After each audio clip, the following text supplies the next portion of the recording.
பெரம்பூர், திருச்சி கிழக்கு ஜோசப் விஜய். என்னது, டிவிகே தலைவர் விஜய் 2 தொகுதிகளில் போட்டியிடுறாராம். அது எப்படி? எலெக்ஷனில் ஒரு பர்சன் ஒரு தொகுதியில் மட்டும்தானே போட்டியிட முடியும், 2 தொகுதியில் எப்படி முடியும்னு கேட்டால் முடியும். அது எப்படின்னு வாங்க லா ரிலேட்டடாக பார்ப்போம். இந்தியாவில் Representation of the People Act 1951, அதாவது மக்கள் பிரதிநிதித்துவ சட்டம் 1951 அண்டர் செக்ஷன் 33 ஆஃப் 7 படி ஒரு கேண்டிடேட் 2 தொகுதியில் நிற்கலாம்.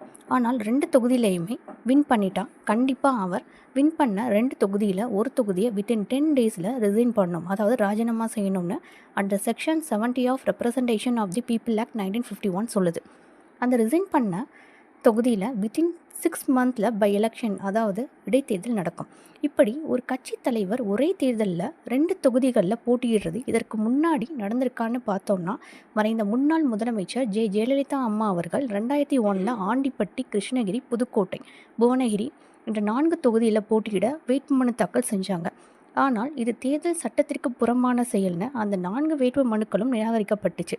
அதற்கப்புறம் 2014 நாடாளுமன்ற தேர்தலில் பிரதமர் மோடி அவர்கள் உத்தரப்பிரதேச மாநிலம் வாரணாசி, குஜராத் மாநிலம் வதோதரான்னு 2 தொகுதியில் போட்டிட்டு 2 தொகுதிகள்லையுமே ஜெயிச்சார். அதில் வதோதரா தொகுதியை ராஜினாமா பண்ணிவிட்டு வாரணாசி தொகுதியை மட்டும் வச்சுக்கிட்டார். இப்படி எலெக்ஷனில் ஒரு நபர் 2 தொகுதியில் கண்டெஸ்ட் பண்ணலான்னு Representation of the People Act 1951 சொல்லுது.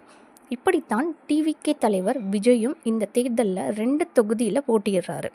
இந்த 2026 எலெக்ஷனில் நீங்கள் யாருக்கு ஓட் பண்ணலாம்னு இருக்கீங்கன்னு கமெண்ட்டில் சொல்லுங்கள்.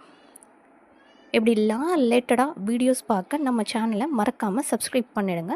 தேங்க்யூ.